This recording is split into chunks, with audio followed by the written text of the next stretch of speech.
Okay, welcome. Thank you so much, everybody, for being here. I'm Shireen Anayatollah. I'm a professor of English here at York College.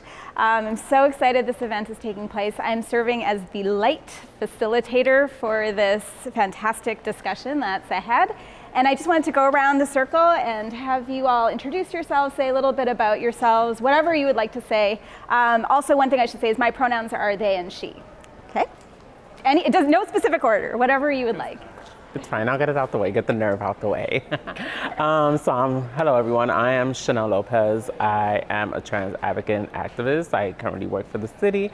However, I am here as an individual activist, and I was born and raised in Spanish Harlem and moved to the Bronx. Why I got into this type of work was because I am a survivor of domestic violence and sexual violence. And when I tried to report it to the police, I was told, well, technically you was born a man, so you should kind of take care of yourself.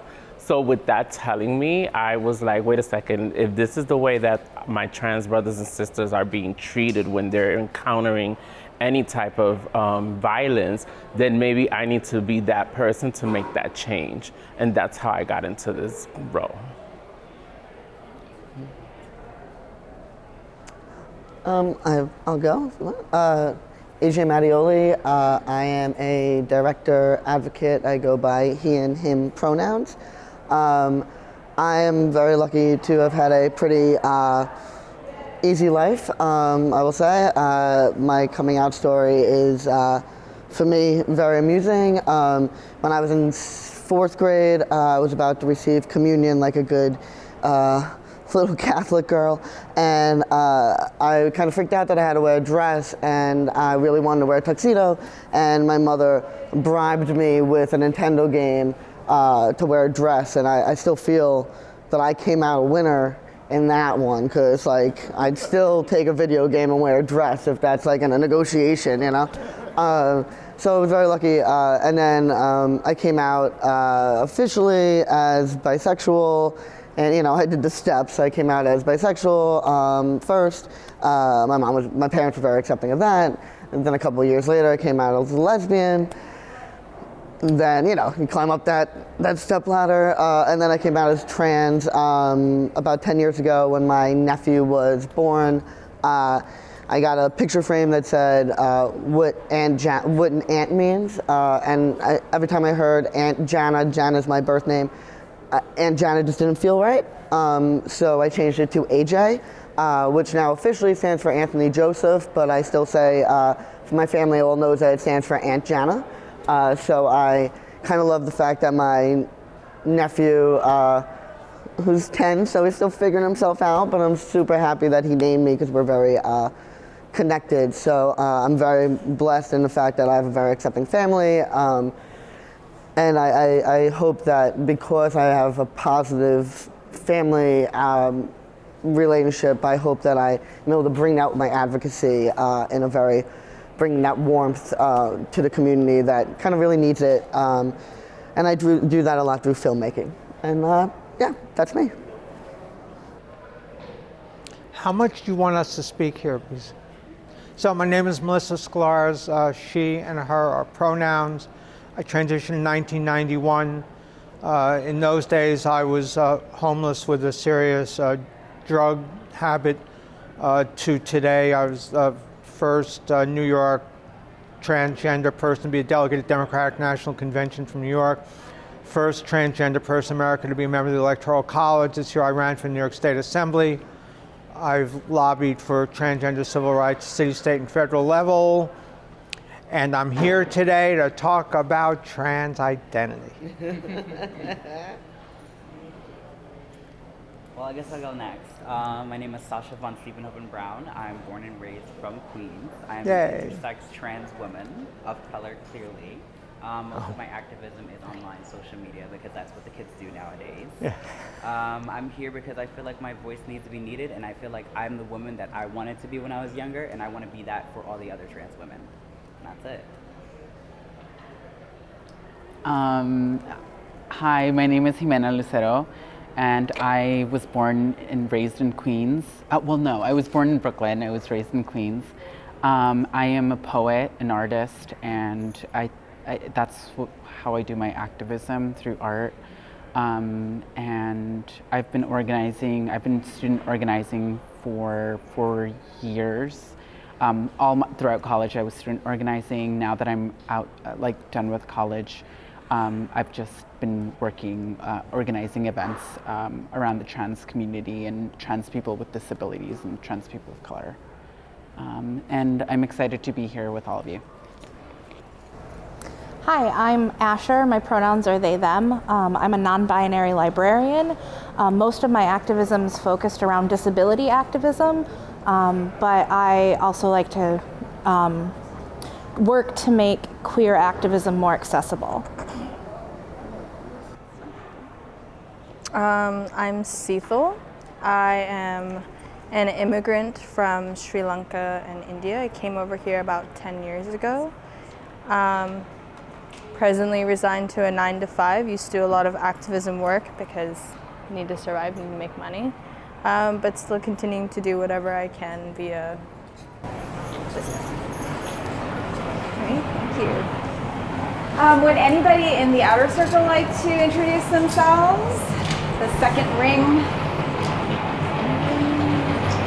Feel free to step in if you would. Oh, wonderful. Do you like it? Oh yeah, you need to be mic. There you go. I feel like hold it close to me. No, just point it at your mouth. Okay. My name is Shamikwa Luswick. Hold on. We're just going to pause for the garbage can to go by real quick. Sorry, we have to do this every once in a while. At least the band's not playing. Speaker, the garbage. I know. Yes. Okay, and whenever you're ready. Okay. My name is Shamikwa Luswick. I don't exactly have a full coming out story because I'm not out to my entire family. I kind of wanted to just mention one thing in particular is I kind of went through stages in a way like you did when I entered my 9th grade year of high school.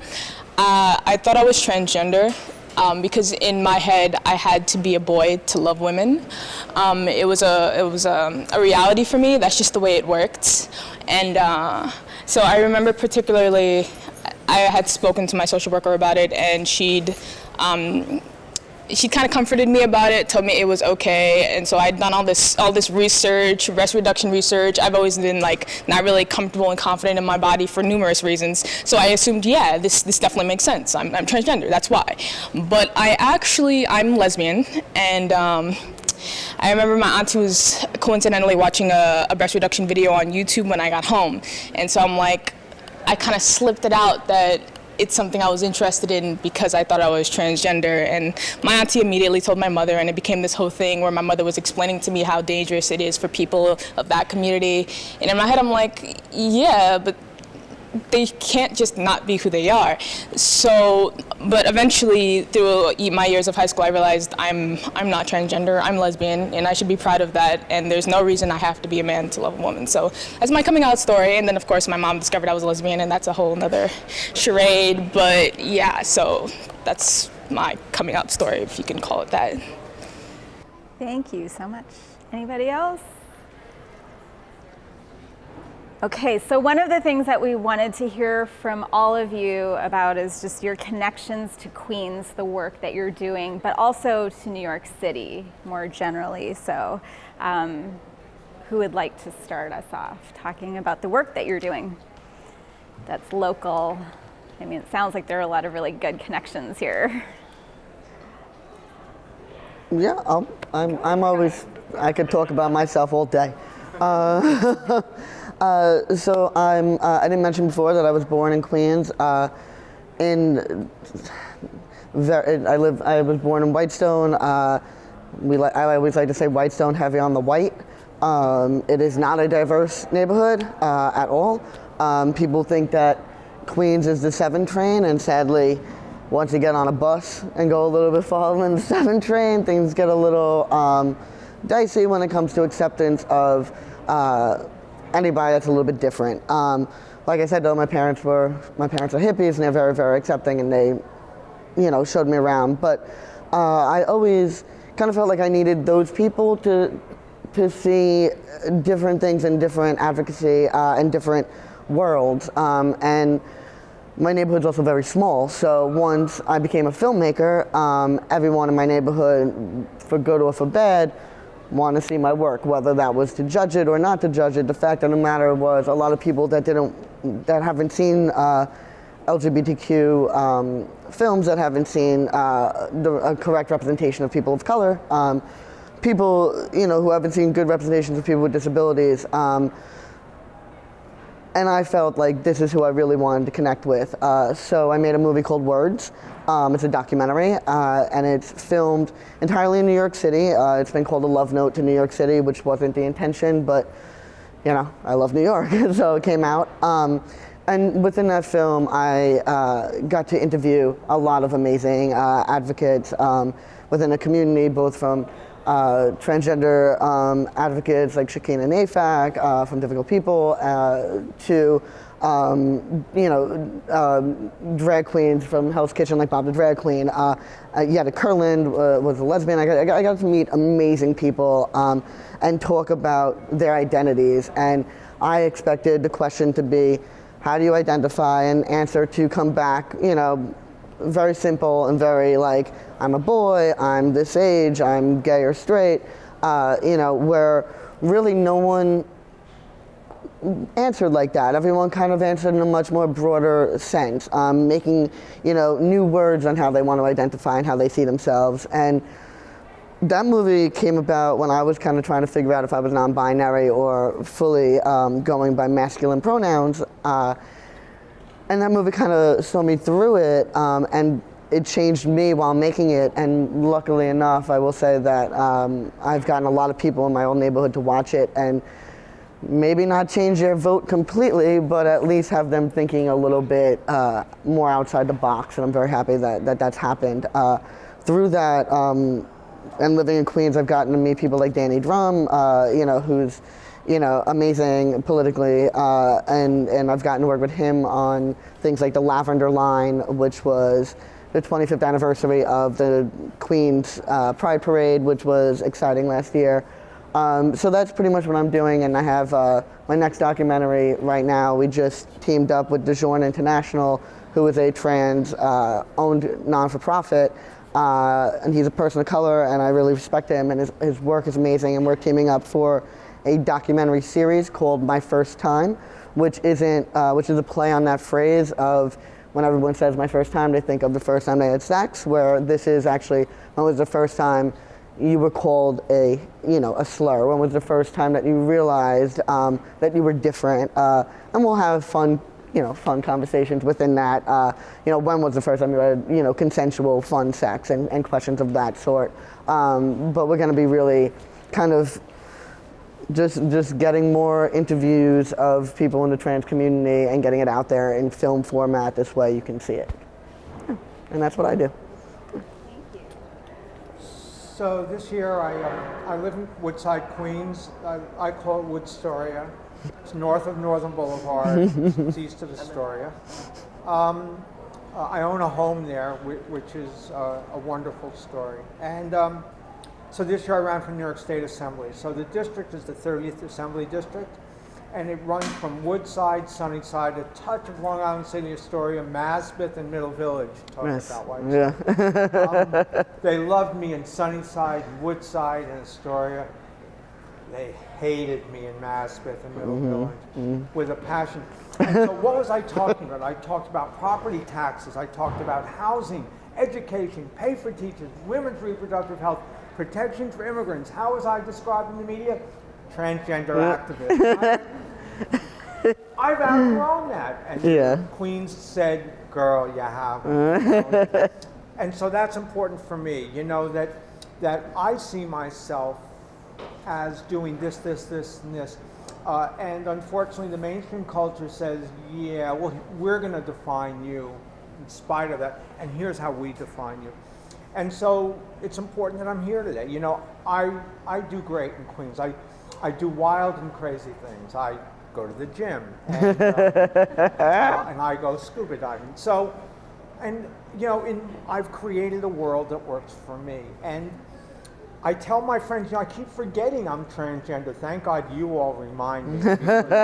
It's been a long time, and there's got to be what I thought was a graduation point, and so the Queen's media said maybe not, and so the amount of time and money I've spent to be Melissa is frightening. I've got to tell you, and so. I can't say I'm disappointed, a little disappointed at that, to be put back in this box that I had thought I had outgrown, and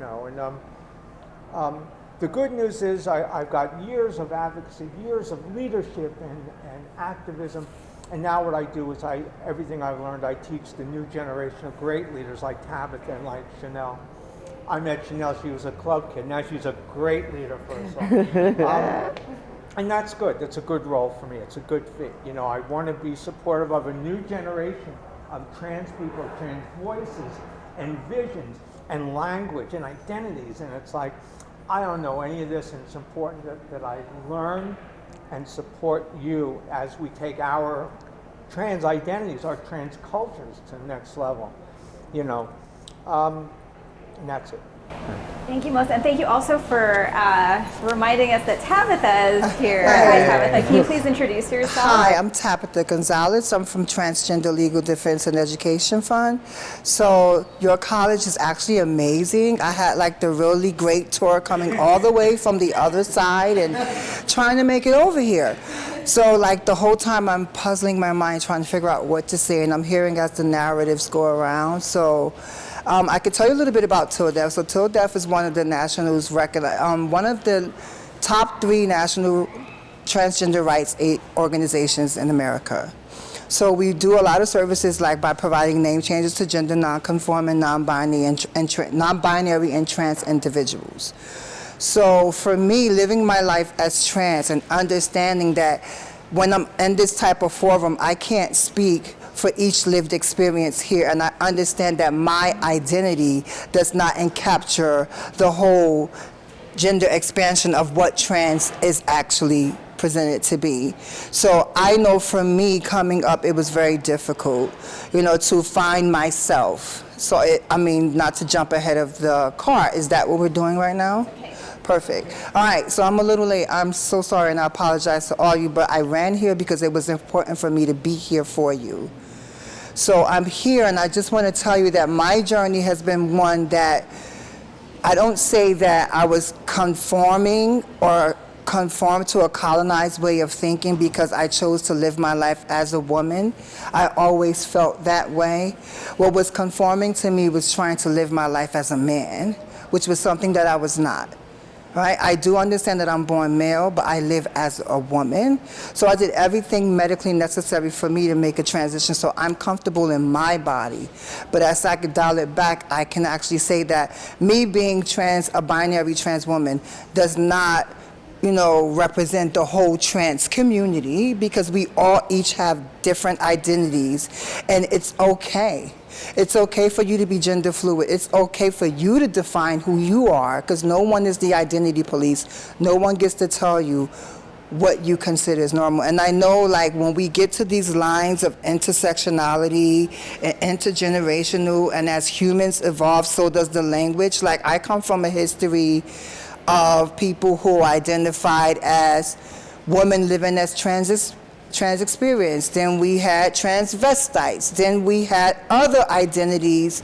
And always those narratives were told by trans women, for me, right? And then there was dykes and lesbians and butches and trans men, right? So as we evolve, so does language, because that representation does not mean that it has to be a defining masculine or feminine to identify as whoever you want to identify as, right? So it's difficult for me because it's also new. But I'm such a respecter of persons, and I love people, so it's important for me to be here to learn from you and for me to share my experience with you. I had a very great conversation this morning, and I would be remiss if I don't mention their names. Notice I said they, because that's how they identify, and they are trans, and they do matter. and their name is Ralphie, and they happen to be the child of Chanel's. And we had this great progressive conversation this morning about identities and what that meant to each person who is trans. And I was overwhelmed. We were just, and that's kind of probably why I was a little late, honestly, because this conversation was so good, because as we come into this space and we share our experience and we share our narratives, we understand that whoever here identifies as trans may not necessarily be a binary trans woman or a binary trans man, but you are not invalid. You are trans, and if that's how you choose to identify, then that's who you are, and I don't get to tell you that. The administration does not get to tell you that you are going to be identified based on the genitalia that you were assigned at birth. It is not fair. It is not their right. You have the right to identify your body. You have the right to identify your whole self, and no one gets to do that. And how we do that is we honor the intersectionalities of gender, and we form an alliance, and we come together, and we challenge that.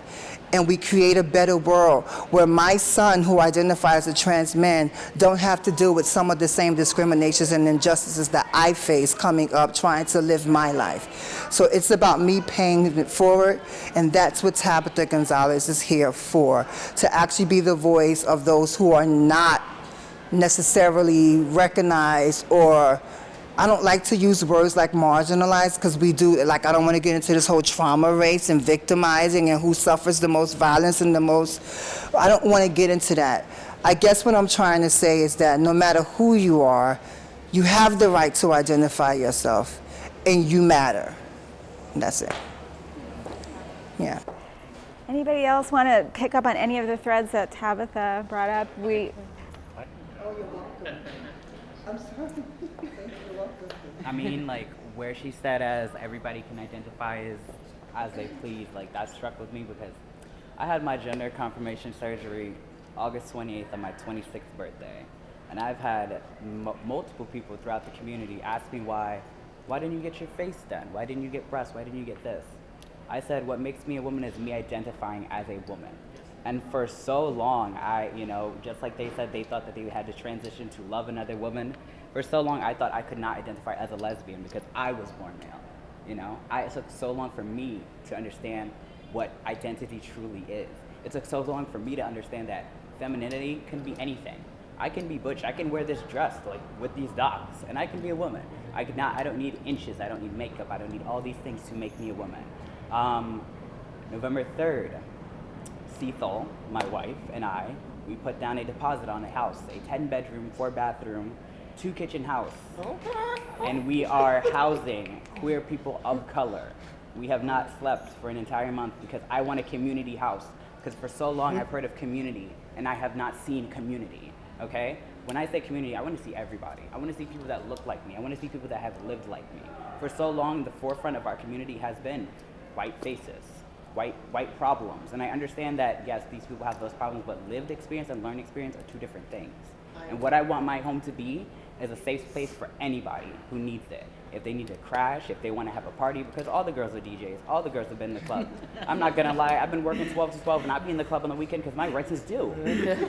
We do what we have to do to make a community, and being here, it speaks volumes to me. The energy that is in this room, I'm a very spiritual person. I know you see my crystals. I know you see my crystals. And like the energy that's in here, we need this. Queens needs this. All of New York needs this. Because one voice is not enough. It takes an entire village. There are so many ethnicities, there's so many religions, there's so many genders and spectrums in this room that I'm just overwhelmed. And I'm just so thankful for every voice that is here. Because yes, I can't speak for anyone, but I can speak for myself and for the woman I have been trying to be for years. For the woman that I am, because I only have been Sasha since February of this year. And now I am her for the rest of my life. That's what I have to say. I love you. I love you. I mean, I love you. Oh my God, like, amazing. It's so amazing to be in this space and to feel that energy. You see my crystals? So, I just think that it's so great that we have an opportunity, and thank you to whoever, like Larry and everyone else who actually participated in making this happen, because this is powerful. I was a little bit hurt coming through because every time I asked for the LGBTQ synopsis, I had like this strange look. Like, oh, it was some picture downstairs and I think they're over there. And I was hurt. I was like, really? Is that, we're just somewhere down there? You couldn't just tell me the right direction? And it's because I'm not within a community that recognizes and accepts me. And I don't want to say accepts because I don't think it did with a level of acceptance. Maybe it's just lack of communication, right? But the thing is, that's not when you walk into, and me being a black transgender woman, walking into spaces and not seeing myself represented can be very triggering, can put up different levels of barriers that I don't feel safe. So creating a safe space where queer, brown, and black people can go to have a safe space speaks volumes because we necessarily don't have that. And it's so important that we do. It's so important that we recognize that while we are identifying and choosing to identify, whether you may be non-binary, genderqueer, however you fall on the gender spectrum, I am not your enemy. My binaryism, or me choosing to live in the binary, should not offend you or disqualify you from your existence. And most of the times why we don't have community, because there's those invisible lines that we don't talk to, that we don't nurture to, that we don't educate. So we come in and somehow my story, my narrative must take place before yours because I wasn't visible as you are. We have to stop that. We have to understand that I can't go unless you go. You can't go unless I go. And we got to get there together. And how you do that is community. And community can be different from many different people and mean different things. And I'm talking culturally, spiritually, emotionally. It's different. I have a strong community of women that keeps me accountable. And one of them is standing right next to me. And I love my woman. I love my family member, Rafi, so much. They challenge me every day to get it right, to be open-minded. But this is how we do it. This is how we do it. Yeah, it was a little thrown off, but I'm more happier now than ever, even though I had to like literally run across and take off my sneakers and put on the shoes and run up the escalator. And the girl said down there, I said, there's more? She said, yeah, so I mean, just thank you for having the space and having me here and allowing me to share. I can tell you so much about Till Death, but I challenge you, or I adjure you to go to the website and you can see the levels of educations that we provide in regards to know your rights trainings. It's very fluid, it's very accepting, it's very affirming. I know what it meant for me to change my name, to have a name that matched my identity. That may not necessarily be someone else's story. They may not need to change their name. They may not need to go and get cosmetic surgeries, but they still matter. And they need to have a space where they go and they're represented and they feel a part of, because for so long we will oppress each other in our efforts to get ahead. And it's so unconsciously that we do that, and we need to stop. So Till Death definitely welcomes gender nonconforming, non-binary, and trans people to all the services that we are able to provide you, whether it be education, name change. Call me. I can give you, like, we can talk. You know, I'm kind of the nurturer. I'm the one that goes and try to make sure and try to put, fix things holistically, because that's where I come from. That's my community. I know what it takes, and a lot of people doesn't know what it takes to be black, queer, and trans and show up every day. They don't get it. They just don't. But with love, it will cover it. With love, you can teach. With love, you can open, and you're willing to receive. I'm looking at all the faces here with smiles, and I'm just so happy. And I hope what I'm saying is resonating with you. And I hope that this only doesn't happen here, that we can take this all over. And if you're seeing me, hi, tell your school, we're here, and we won't be erased. I think a lot of society has this very animal farm mentality where you don't want to be what's seen on the spectrum of things as the less than. So you'll have your gay white men who will be transphobic not all obviously, and because it's like this feeling of the oppression Olympics, and it's like you don't want to be the worst. You don't want to be trans because we're looked at as less. And you have the trans community who has people in it who are looking at non-binary people as less than because it's a new thing. And when it's a new thing, it's just a new word. It's not a new thing. And the fact that like I've had conversations with trans people who live in the binary like myself about this, like, all of a sudden everyone's a grammar, like everyone has a master's degree in English with oh, they means more. I'm like, oh, I'm like, last time I checked, you got a C in high school. So I'm not really sure what your grammar, like all of a sudden everyone is a grammar Nazi for they and them. And, I'm constantly telling, my I have a big block button problem. After I read them and drag them over the coals, then I block them and hopefully they learned. I think this whole idea of society having this animal farm mentality of once the humans die off, the pigs learn to walk on two legs and then they take over. So it's the idea of just every generation having the less than, the less than, the less than, which is disgusting, but I think that's, exactly what we're talking about, the love and spreading the love and having that community, knowing, with the acknowledgement and of reality, knowing that out there, we're going to be seen as one thing, but in here, we're going to be seen as we are. And I think that's usually important, and thank you for housing. Yeah, I think Chanel's been trying to jump in. Sorry. No, it's okay. I can wait. We got lots of time. Yeah. So you want to go first? No, you can go first.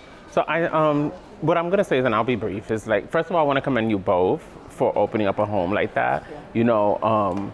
I wish around my time that there was a home that I can go to and I can crash, even just to simply take a shower and eat, right? I'm what they call a late bloomer, so I started maybe 10 years ago. I'm 43 now.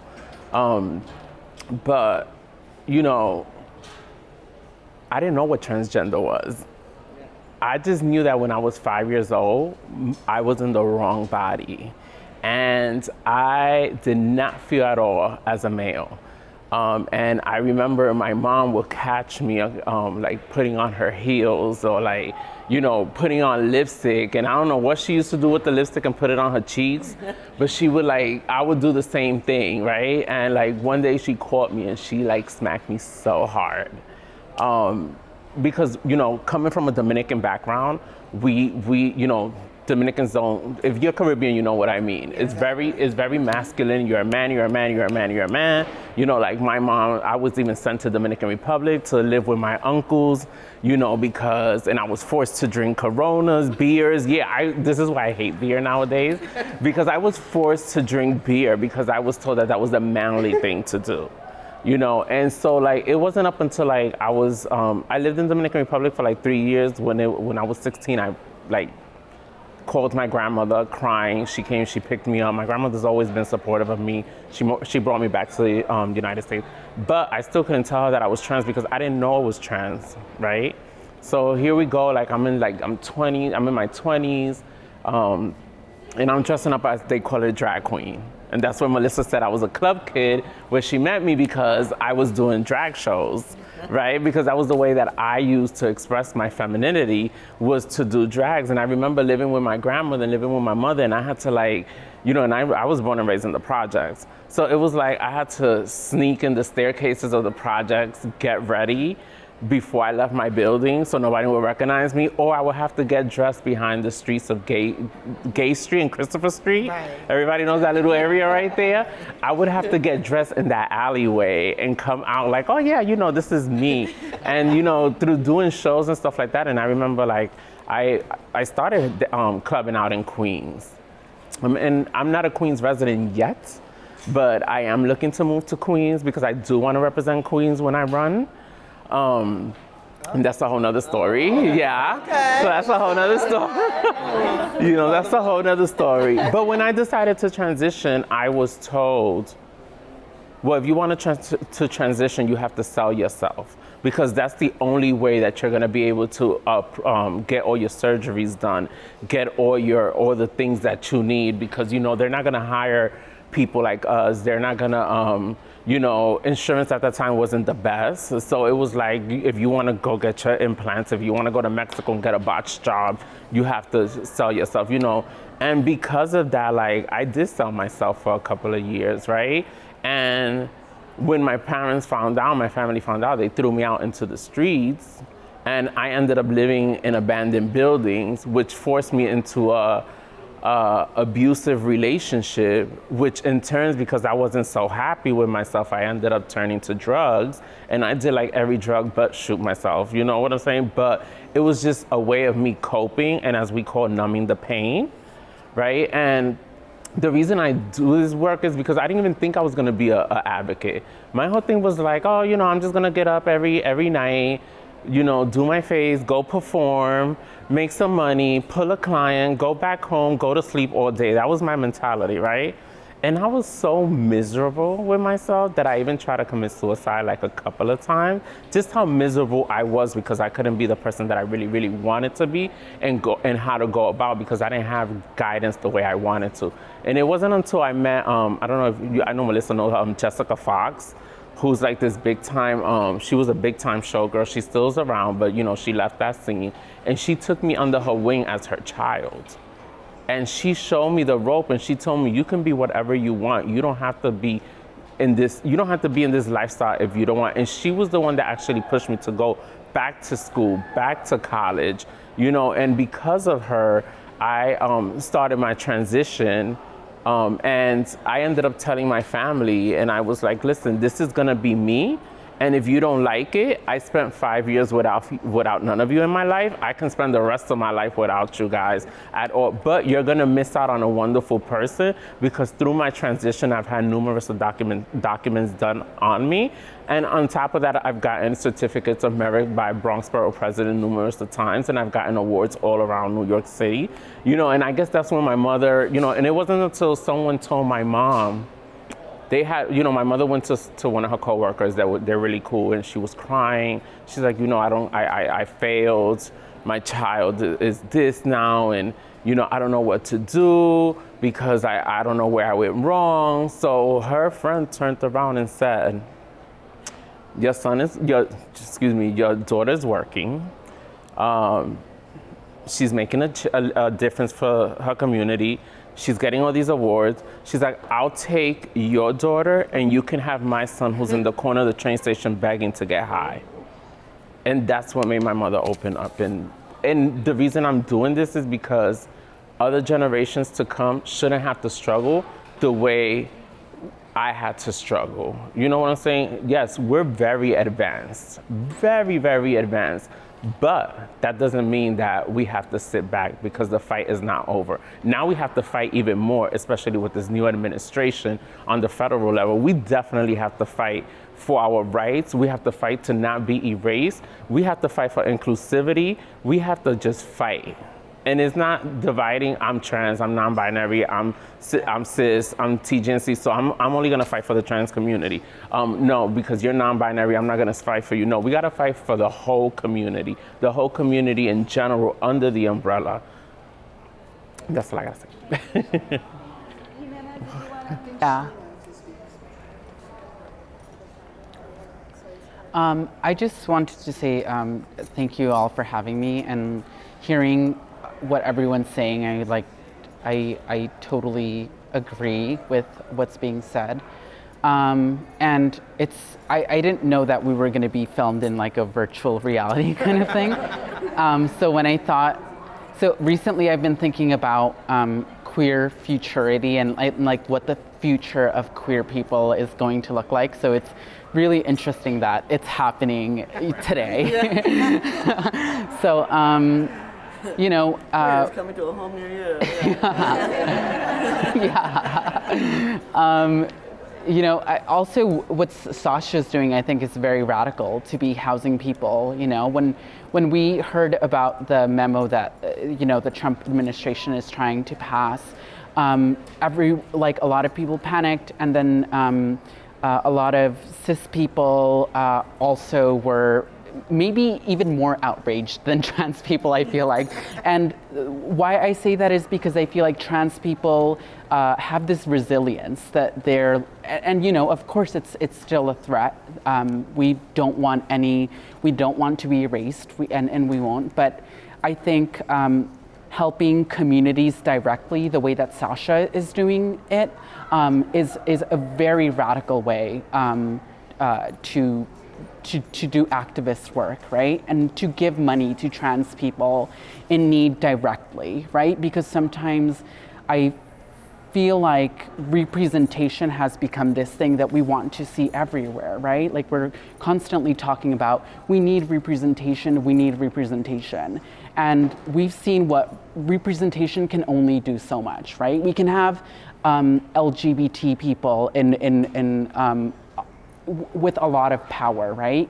Who still may not necessarily represent the entire community. So I think looking beyond representation is very important too, and kind of thinking of how we're going to survive as a community, you know, at home. How do we find liberation at home, liberation in intra-community spaces, and that's something that I've just been thinking a lot about recently. I am a binary trans woman with a disability, and that's something I've been exploring in my work, and it's really inspiring to hear the stories of trans people that are older than me, and knowing that they've been able to do something, you know, with themselves, with their life. Because it definitely sometimes feels a little scary to be a young trans woman and not know how you're going to survive in the long run, you know? And then on top of that, like if you're dealing with, you know, other identities that maybe can make you a source of violence, of oppression, right? So I'm really just thankful to be here. And I guess I wanted to ask a question to some of the people here, and like, what do you all think are some of the most pressing issues right now that are affecting the trans community, and how do you think you're all dealing with that?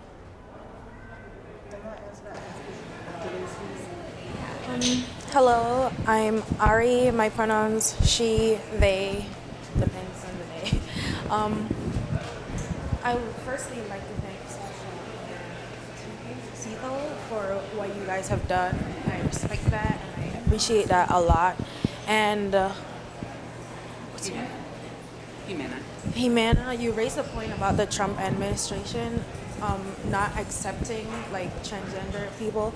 Like, even though we are a community, I think like the most alienated people are not only like the people of color, but transgender people, because like they go through so much in this society. And I also have a story because through the Trump administration, I have lost one of my friends when they were saying that, well, Trump won't allow me to be the lady I am in the U.S. Army.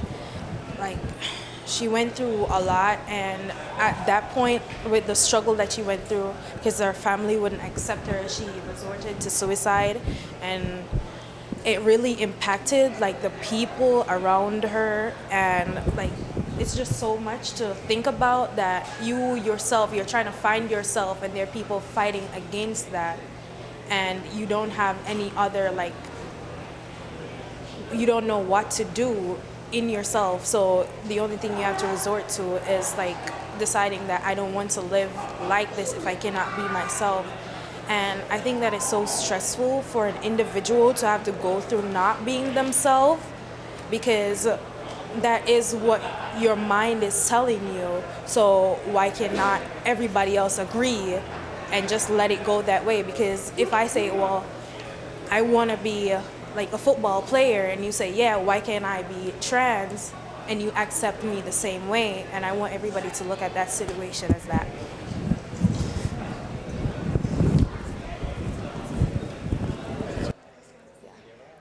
Okay, you did have a question about what do we consider is one of the most pressing things that we're dealing with now. I think that's going to be different for each individual, right? For me, it's the divide. For me, it is the division that we have amongst ourselves as a community. To me, that is one of the most pressing things that we don't speak to and we don't talk about. When you said earlier, Matt? AJ, when AJ said earlier that, you know, the difference between transgender, binary, and someone who's non-binary, and all these isms that we do, and when Chanel said that, I can't just say that I'm going to just speak for trans rights. I can say this, right? I'm not the expert in someone's life who has a lived experience as non-binary. But I can speak to, I have all the experience and all the expert that I need to speak about me. I'm the expert in my life. I can tell you about me. And how we do that is we get around and we talk about this and we unpack this so we no longer see us as divisive people, because we have places that are, it's difficult to say this because it hurts. When I hear them speak about their friend who lost their life just to exist, and I hear Chanel's story, like, we all have different narratives on how we got to become who we are. But we're here, right? So while we're here, we need to remove the divides that keep us separated while we're here. I was just telling someone that we get into this henpecking match. Every day on Facebook, you see it. I know you see it. Non-binary, oh, they're this and they're cross-dressers, and I'm the definition of what trans, and you're not real, you're late, you're 5 years, or this is new, this is old, this is that, this is that. If we're henpecking each other, how do we expect for them to understand it? So while we're sitting here henpecking each other and trying to see who wins the vocabulary Olympics and who wins this trauma race, we're all being carted off the slaughter. We're all at risk of losing our identities. We're all at risk of trying to be erased. We're all at risk. So we need to, for me, the pressing issue is to remove that divide, to move closer towards the lines of intersectionality, honoring privilege, respecting your privilege, and adding to the solution, not becoming the problem. I may be the only Black trans person that works for my organization. There's community members that say I'm the token. I will be the token, because with token comes privilege. That privilege gave me an access to employment that you as a disabled trans woman don't have. I recognize my privilege in that. So I have the utmost responsibility to represent you and anyone else that I can in that space. Me being a token has given me accesses and on platforms to speak about my journey, to teach about my existence. And when we come against each other and you're someone else to say, well, my narrative is a little bit more traumatizing than yours, so I should have the stage. We need to stop the henpecking. We need to do that. That is the most pressing thing and the pressing matter for me as a Black trans woman working in nonprofit, that we remove these divides, we become more inclusive, we just grow together and we learn. Every day cannot be an ouch moment. We cannot continue to fight each other and then pretend that we want to go against the Trump administration. We have to really get together, and this is just the start. Virtual reality, I didn't think that I would ever, someone would be sitting in front of a this ball. I don't even know if I don't even know if there's people looking. Like, I'm like, is the audience there? Do they have any questions. But at the end of the day, we really, and this is the most pressing issue for me, this social divide that we have amongst each other and as it pertains to community, but we'll throw that word around every time. Community for funding, community for this, community for that, and then we get into these spaces and we shake hands and we love each other and we make commitments and we go back to our own homes and then that's it. So the biggest problem that I see really is transcends our trans identities, and it's the American story, it's racism really. What happens is our battles are fought, victories are won, and why people get all the rewards, and people of color continue to be left behind, whether you're LGBT, GNC, or not. When it comes to housing, healthcare, access to education, resource, wealth, it's the story repeats itself over again. And now pathetically, it repeats itself over and over again within our trans communities. And so that's the bad news. The good news is it's now trans people of color are rising to leadership to continue to have white people speak on behalf of diminished communities. It's done. Stick a fork in it, it's done. And what's mostly important, the people with access to all these things that we've been fighting for have to support this new generation of leadership. You know, whether it's going to through politics or advocacy or art, you know, it's really important. And I used to work at GMHC, and in the 90s in GMHC, all the clients were sick, gay, white men, and now all those white men have access to health care, and all the left are poor people and poor people of color. And so whatever it is, whether it's housing works, it's all poor people of color.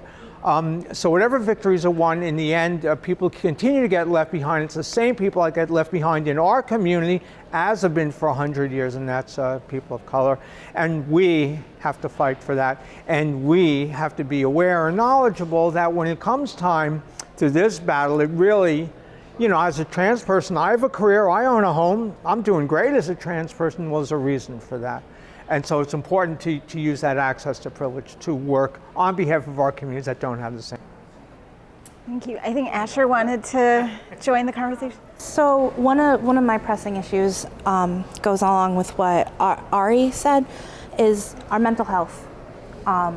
Collectively, I think trans mental health is taking a real heavy hit right now, and there's not a lot of support.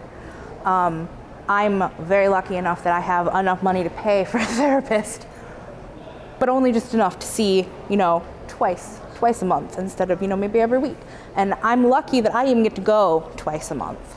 And I wish there was more support available as far as mental health, so we can talk, so we don't spiral into these dark places, because like our suicide rate is appallingly high. And I think that's one of our biggest problems. And with what Melissa said, to kind of put that there and then move on, we need to start reaching back. Kind of what you said, not just breaking down barriers, but reaching back and grabbing the people behind us and pulling them into the circle. There's a huge gap between ages and generational things, specifically in the trans community. So I am a femme non-binary AFAB person, and a lot of people who maybe are older may have never even heard what they're like. Okay, what does that mean?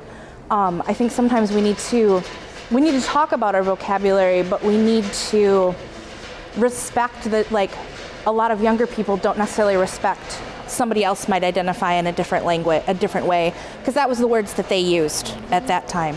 And these are the words that we're using. So let's just, these are my words. I won't use my words for you. You won't use your words for you. And just pull people into the circle and move forward. That's actually a big part of my movie Words, is about how, like, even things that people said in their interviews in this documentary, probably it was filmed 2 years ago prior to Trump. I'm sure their answers would have been a lot different. The words that they used were a lot different. Films get a lot of slack for things that were said in the past that were totally okay to say, at least thought to be okay. And I'm sure there's things that we've all said that aren't okay to say today, that we've said in our past. I always think that if we don't want to punch up the person we were 5 years ago in the face, we're not changing enough. But yeah, I think words, I always think about that, like how, like 5 years ago, 10 years ago rather, not to age myself, but if you called me queer 10 years ago, there would have been a fight. Call me queer now, I'm like, yeah, I'm fucking queer, what's up? Let's go to the party, you know, but like 10 years ago, you called me, it's a different story. Yeah, so very interesting point.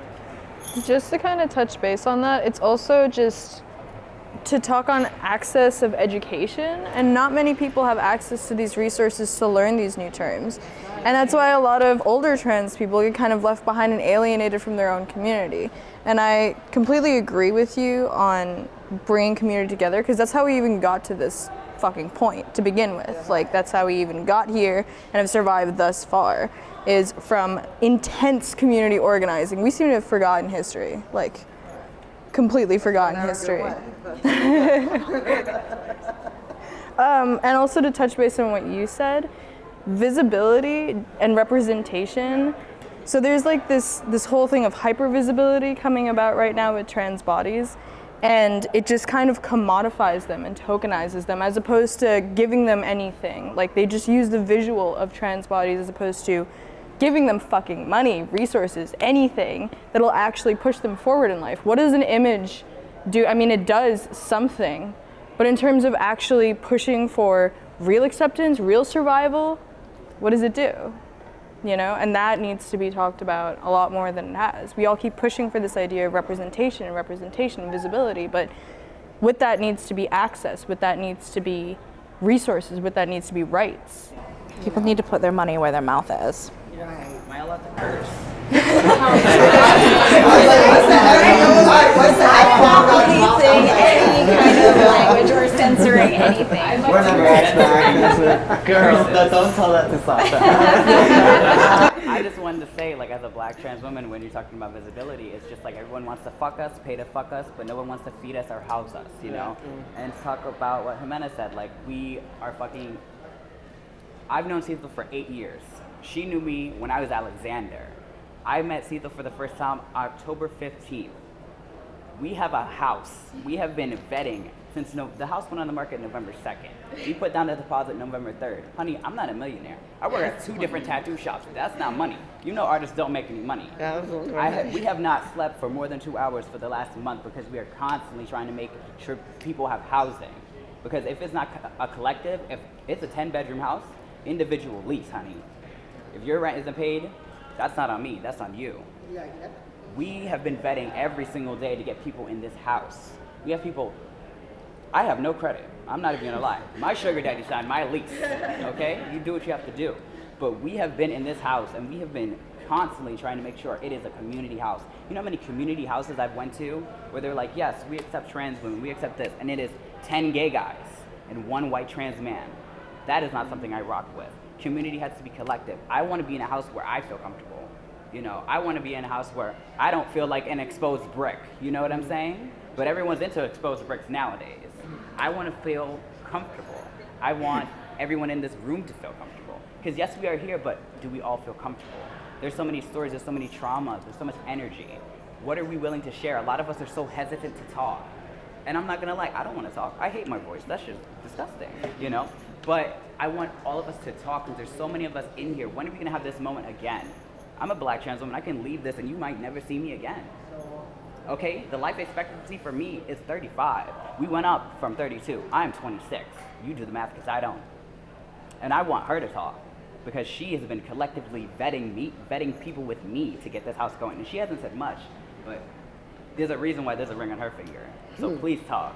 Please say something to this audience. I mean, everything Sasha said is true. It's been a very exhausting process trying to find housing, but the thing is, once we secured this house, the entire idea was to give people a safe place to transition, right? A home, a family that they can come home to, food on their plate, a place to shower, a place to shit, a place to sleep, like just all basic things that most of us don't fucking have. Most of us don't have and have to go through great, uncomfortable lengths and put our lives at risk to have. So that's the entire point. So if y'all need a place to crash, Wonderful. On that brilliant and beautiful note, we have we have about 3 minutes left for questions. Okay. But also, Jimena, if you wanted to contribute something off of that, please. I just wanted to say that this discussion has been very, I think, like heartfelt and productive. And also finding community also, like, I think when it comes to community, we also find community online now, right? And like some of my closest friends I've met online. My friend Ava's here, and she's a wonderful artist, actor, writer, trans woman, and yeah, and we met online. So it's just really wonderful to see how like community is like building, you know. Any last questions or any final comments? Please go ahead. Oh, you need to be mic'd or have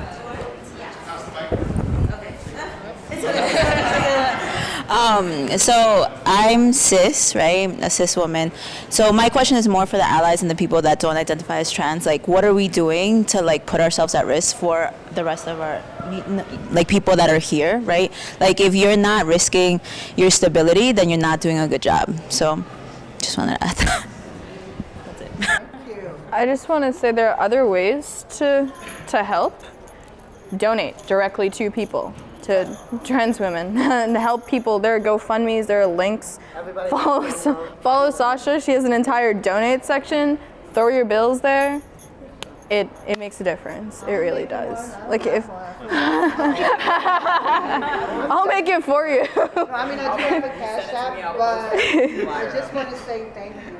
I mean, I've learned so much by being here, and I know we're pressed for time, but thank you for that. Thank you for the information that was shared here today. I like how you spoke to the generational gap with the ageism, because as language progresses for the new generation, you know, I mentioned earlier the intergeneration and combining them two, we need to be respectful of pronouns and how people choose to identify. To me, that's very important, and it's very helpful when we acknowledge that someone who may not have had the access for higher education or to go to school. Back in my day, college was this sought out dream that would never be attainable, especially if you're growing up in the projects and being Black. So I didn't have those advantages, but my experience kind of trumps that. So I say that, thank you for saying that, because it was important, and that's my narrative. I'm in the space that I am basically built on my experience. I do not subscribe to being a scholar, but I am going back to school next year. So I look forward to seeing all. Nice. I think what someone was saying about what can our straight and cis allies do, I think it's important to just help with the pronoun situation. Like, if you hear someone call a trans person the wrong pronoun, even if it's not out of, you know, being malicious, if it's not them being, you know, if they just say the wrong pronoun, like, do us a solid, and just like it gets tiring. I work in theater and film. I meet 40 new people every week. It's exhausting to have to remind people and tell people every day. So just do a solid and just be like, that's a boy, you know, that's a girl, that's a they, you know, like, help us out a little bit, do a little of the work for us on a very, if you're not, you know, financially able to help. I think just helping out in the smallest little ways really makes a big difference. And I wanted to say one more thing. Like, I agree with the final comments that are being said, but also to allies that are here and here. I think during this time there's a lot of increasing transphobia, you know, and that ultimately results in violence and oppression of all, you know, of all people, really, because to be transphobic is to deny every single person the ability to express themselves in whatever way that they want, right? So I think to remind ourselves not to normalize the transphobia that is being spoken of in, like, you know, from this administration, and have dialogue at home and inter-community dialogue as well. because we're gonna leave, you know, today, we're gonna leave, and this discussion doesn't just stay here. You know, we should continue the discussion, and again, not just see trans people as tokens. Like, oh, we had a trans event at York. It's so progressive, right? Like, it's like, how can we bring that back into our communities, into our classrooms, into our homes, and actually make impact? Yeah.